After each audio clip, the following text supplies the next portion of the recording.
Sige, boy. Kalabitin mo.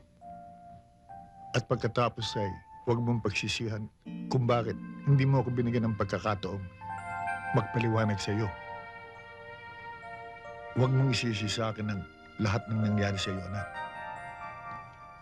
Kung alam mo lamang ang paghihirap ng aking kalooban nung mawala ka, nang kunin ka at itago ka sa akin ng iyong ina, hinanap kita. Hinanap kita, boy.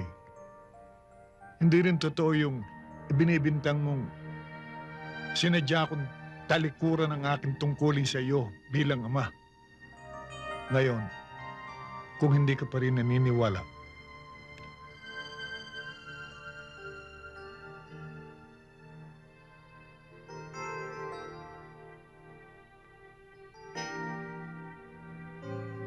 nakahanda na akong mamatay.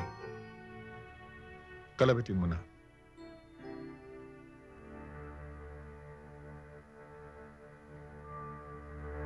Tay, ang layo pala talaga nito.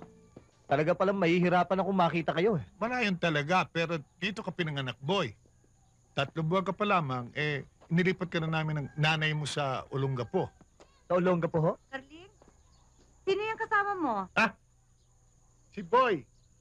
Siya ang sinasabi ko sa'yo na Kwan, yung anak ko kay Kwan, kay Gloria. Siya ba?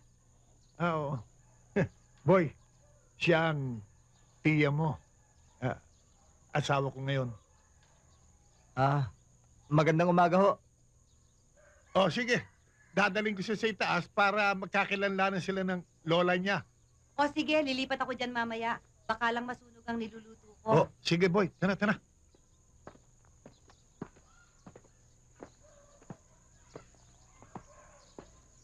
Nay? Nay! Oh, kuya. May kasama ka pala. Tay, Elsa, narito si Kuya Carling, may kasama. Chocorling, sino yung kasama nyo? Si Boy. Ito, pinsan nyo.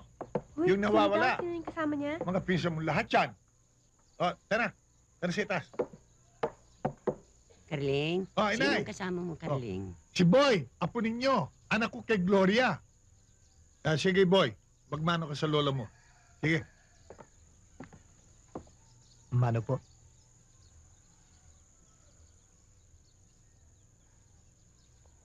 Ang apo ko.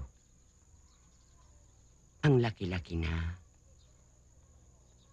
Saan ka ba galing? Kay tagal kang hinanap ng itay mo. Saan ka ba dinala ng inay mo? Nay, hindi ba sinabi ko na sa inyo, dinala yan sa summer ni Gloria, tinago sa akin? Lola, doon na po ako lumaki. 14 na taong gulang na po ako nung mapunta po ako ng Maynila. Hinahanap ko po si Itay, pero hindi ako sinwerte eh. Carlos, ito bang batang ito? Nakita na ang kanyang ina.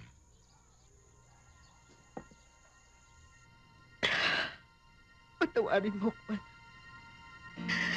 Patawarin mo ako sa napakasalanan na nagawa ko sa iyo.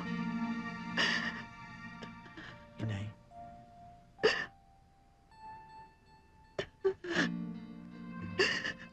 Aminin ko ho sa inyo. Hinanap ko ho kayo ni Itay para sumbatan.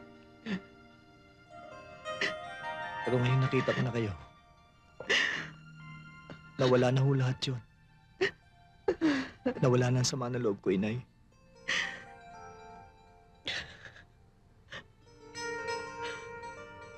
Dahil sa kasalanang nagawa sa akin ng iyong Itay, pati ikaw nadamay. Masyado kasi akong nasaktan. Inisip kong gumanti. Inilayo at tinago kita. Yun lang ang alam kong paraan para makaganti sa iyo. Gloria, huwag mo nang palungkutin pang masyado ang pagkikita ninyong mag-ina. Ang mahalaga nito, nagkita-kita tayo.